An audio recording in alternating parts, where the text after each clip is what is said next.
बातमी आता मोठी आहे कारण ईडी टीम भोंदू अशोक खरातच्या ओकस कार्यालयामध्ये दाखल झालेली आहे आणि या कार्यालयाची आता झाडाझडती घेतली जाते। आपण बघितलं याआधी देखील फॉरेन्सिक टीमनं या कार्यालयामध्ये येऊन इथं तपास केला होता। काही महत्त्वाची कागदपत्र सापडतायत का ती बघितली होती आणि त्याच नंतर आता ईडीचं पथक खरातच्या ओकस कार्यालयामध्ये दाखल झालेलं आहे। चंदन पुजाधिकारी आमचे प्रतिनिधी या संदर्भातले अपडेट्स देत आहेत। चंदन, आता ईडीचं पथक हे ओकस कार्यालयात दाखल झालेलं आहे, सध्याचे अपडेट्स द्याल?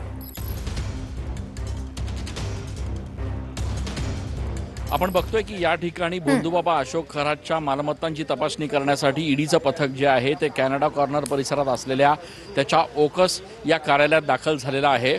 या संपूर्ण भोंदूबाबा अशोक खरात प्रकरणामध्ये सगळ्या गुन्ह्यांचं केंद्रबिंदू जे आहे ते कॅनडा कॉर्नर परिसरातलं ओकस प्रॉपर्टी डीलर आणि डेव्हलपरचं हे ऑफिस आहे। याच ऑफिसमध्ये भोंदूबाबा अशोक खरातनं पीडित महिलांसोबत लैंगिक अत्याचार केलेले होते आणि पीडित महिलांनी याच ऑफिसचा जो उल्लेख आहे तो आपल्या तक्रारींमध्ये देखील केलेला होता। त्याच्यामुळे या सगळ्या प्रकरणानंतर आता ईडीचं पथक जे आहे ते ओकस प्रॉपर्टी या कार्यालयात दाखल झालेलं आहे। यापूर्वी देखील आपण बघितलं की एसआयटीच्या पथकानं वारंवार ओकस प्रॉपर्टीमध्ये येऊन इथली तपासणी केलेली आहे। इथे काही एव्हिडन्स मिळत आहेत का, काही डिजिटल एव्हिडन्स मिळत आहेत का याचा देखील तपास केलेला आहे आणि आता हा संपूर्ण प्रकार जो आहे तो ईडीच्या माध्यमातून देखील तपास सुरू असल्या कारणाने ईडीचं पथक देखील या ठिकाणी दाखल झालेलं आहे। ईडीच्या माध्यमातून आता या सगळ्या प्रकरणामध्ये डिजिटल एव्हिडन्ससह काही आर्थिक गुन्ह्यांच्या संदर्भातली काही एव्हिडन्स मिळत आहेत का, काही माहिती मिळते का याचा देखील तपास केला जातो आहे। ईडीच्या पथकासोबतच निश्चितच चंदन, या तपासावरती आपले लक्ष असणार आहे। आपल्याकडून अपडेट्स घेत राहू। तुर्तास धन्यवाद।